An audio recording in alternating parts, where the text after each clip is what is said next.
तो हेलो दोस्तों, रउरा सबके स्वागत बा भोजपुरी गाना 111 पर। आशा करतनी कि रउरा सब अच्छा और स्वस्थ होखे। तो आज हम गावे जातनी मकैया मेरा जाजी सॉन्ग, जो पवन सिंह के गाना ह।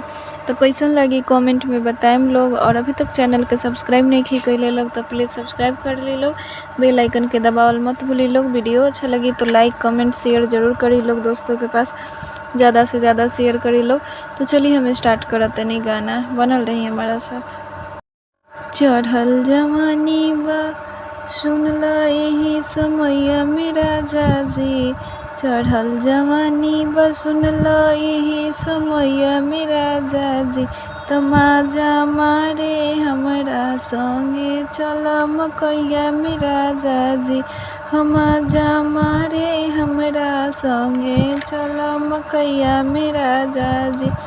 आइल जवानी के मौसम यही समैया मेरा निजी। आइल जवानी के मौसम यही समैया मेरा निजी। तमाजा मारे चल के संगे मकैया मेरा निजी।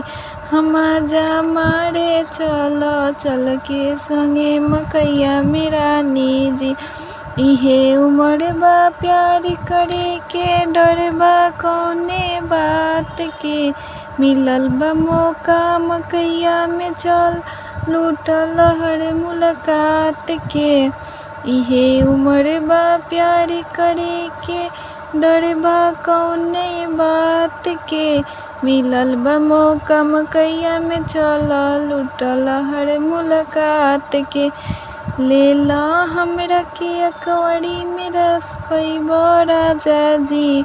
जतने सटबा उतने मस्त मजा उठैबा राजा जी। चाहे मचानी पकड़ी ह चाहे भुइया में राजा जी। चाहे मचानी पकड़ी ह चाहे भुइया में राजा जी। हमाजा मारे हमरा संगे चल मकैया मेरा जाजी। हमाजा मारे हमरा संगे चल मकैया मेरा जाजी।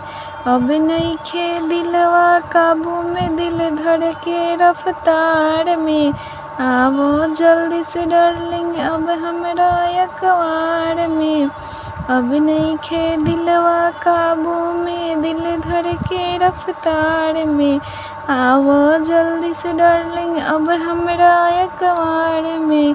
तो जैसे मन करे वैसे लेला तू हमरा के। तो सुनो संवरिया हो लगा ला ला तू जितना दिलवा चाहे। करे जा हमर से नजरिया हो। लेला जवानी तू हमसे, लेला जवानी तू हमसे जो तो बटैया मेरा जाजी। लेला जवानी तू हमसे जो तो बटैया मेरा जाजी। हमाजा मारे हमरा संगे चल मकैया मेरा जाजी। हमाजा मारे हमरा संगे चल मकैया मेरा जाजी। तो ई रहल है दोस्तों सॉन्ग पवन सिंह के मकैया मेरा जाजी। कैसन लगल है गाना कमेंट में बताएम लोग। और अभी तक चैनल के सब्सक्राइब नहीं कइले लोग तो प्लीज़ सब्सक्राइब करी लोग। बेल आइकन के दबावल मत भूली लोग। वीडियो अच्छा लगे तो लाइक कमेंट शेयर जरूर करें लोग दोस्तों के पास। तो चलिए मिला तनी रउरा लोग से नेक्स्ट वीडियो में। बनल रहे हमारे साथ। तब तक खातिर जय श्री राम दोस्तों।